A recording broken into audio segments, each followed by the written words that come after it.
God has been speaking a lot to us about our walks, about how we are before Him, and I was going to share tonight from 1 Peter 5, and he gives us some very clear directions here. Verse 6, 1 Peter 5:6. I'll be reading from the Amplified. Therefore, humble yourselves, lower yourselves in your own estimation, under the mighty hand of God, that in due time He may exalt you, casting the whole of your care, all your anxieties, all of your worries, all your concerns, once and for all on Him. For He cares for you affectionately and cares about you watchfully. Be well balanced, temperate, sober in mind, be vigilant and cautious at all times. For that enemy of yours, the devil, roams about like a lion, roaring in fierce hunger, seeking someone to seize upon and devour.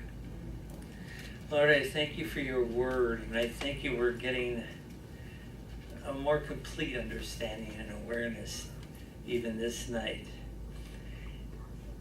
Today, worldwide, all the way to the White House, pride is rampant.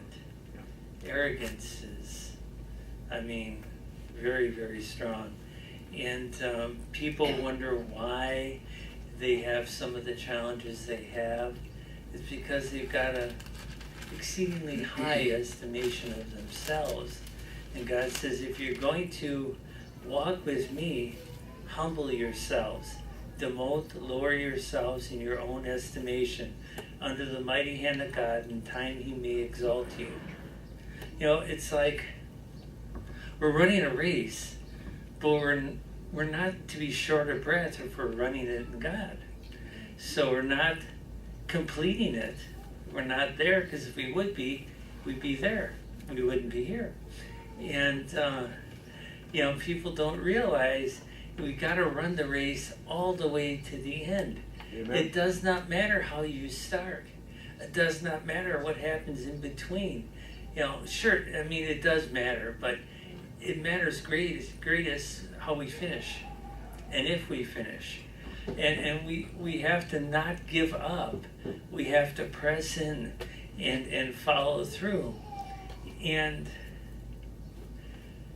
today, with jobs, others of you know this, you put your time in and you start out at, a lower level, and you work your way up. And it doesn't always happen overnight. But today, the kids want what we have now. And they don't want to work for it, they just want to have it. And God is saying, no, it'll come in due time. Well, it's time, they say.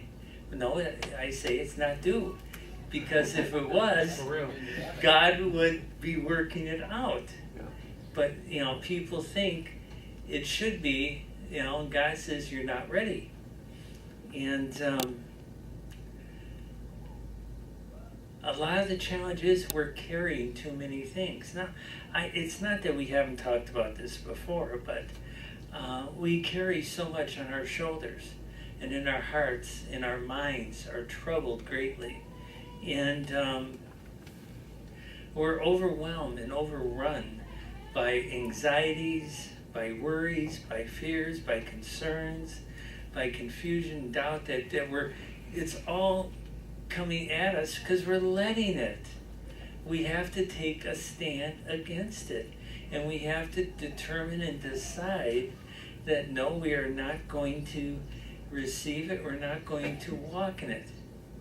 Like I was writing this week in a number of the dailies on the internet that, we have a choice.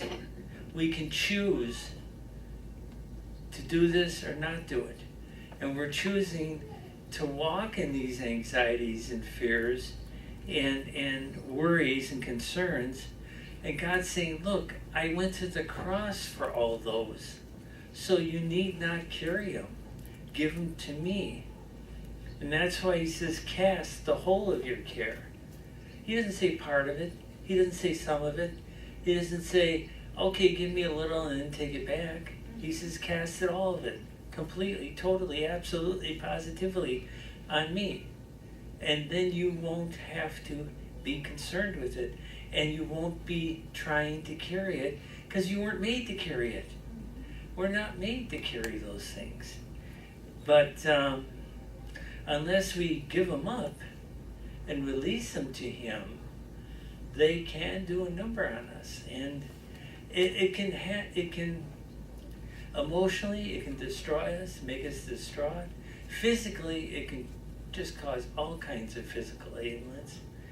And, it's a matter of this one simple decision that we give it all to him.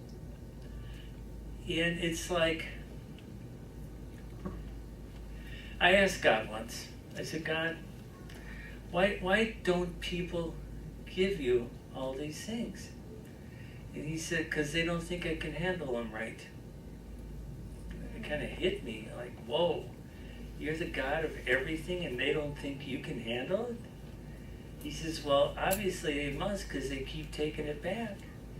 And I'm like, yep, you're right, sir, And understanding, like it says in the second part of the verse, for he cares for you affectionately and cares about you watchfully. The eyes of the Lord wander about the earth and, look for those, his children, who walk in righteousness, who follow after him in a right way. But he's watching for us. Why is he watching? He didn't forget where we were. He's seen how we're acting. He's seen how we're living. He's like, hey, come on, do it this way, not that way. But he cares so much for us. It's like one time he told me a long time ago, if I was to give you one drop of my love, it is so intense, you'd be gone. It totally disintegrates you because it's that strong. My love is far greater, he said, than you can imagine. So if he cares for us and he loves us that much and he's watching for us, he's watching to see that we don't get in trouble, and he's watching to see that we don't follow the wrong path all the way wrong. But he continues in verse 8, be well balanced. Wouldn't that be wonderful today? To have a whole bunch of well-balanced people around us. Huh? Yeah, they're balanced, but it's tilting the wrong way, huh? But well-balanced, temperate, sober of mind. And I was reading that to somebody, but I don't drink. Boy, did you miss that, I said. Sober of mind. You're to have a right balance. You're to have a clean, a pure, a secure mind in the Lord. And if you have that, you're going to be a whole different person because you won't be weighed down, burdened, and walking under the pressure of all the other cares, worries, and anxieties that you weren't meant to carry in the first place. And, but how do we do that? How do we become that? He gives us clear instructions. Be vigilant, it continues, and cautious at all times. Be vigilant means to me be constantly consistent, directly determined, and that you are staying lined up with the Lord. And you're not going to let anything get you off. And be cautious means you're always on the alert because the devil's always seeking ways and opportunities to tear us down or to get in there to press our hot button. You know that one that goes off all the time, gets you going? Okay? So if we're being cautious and we're being vigilant, that's starting to go in the right direction. And he says this all times, not once in a while. Oh, I did my cautious thing this year, the rest of the year, watch out. No, it's not the way it's supposed to be. We're to be cautious and vigilant at all times. Why? Because it says, for the enemy of yours, the devil, roams around like a lion roaring in fierce hunger. What's he hungry for? You and I. Yep. He wants to get us away from God. And if he can get us all bent out of shape, he won. But God says, no, be vigilant, sober, temperate, well balanced, then you won't be having that challenge.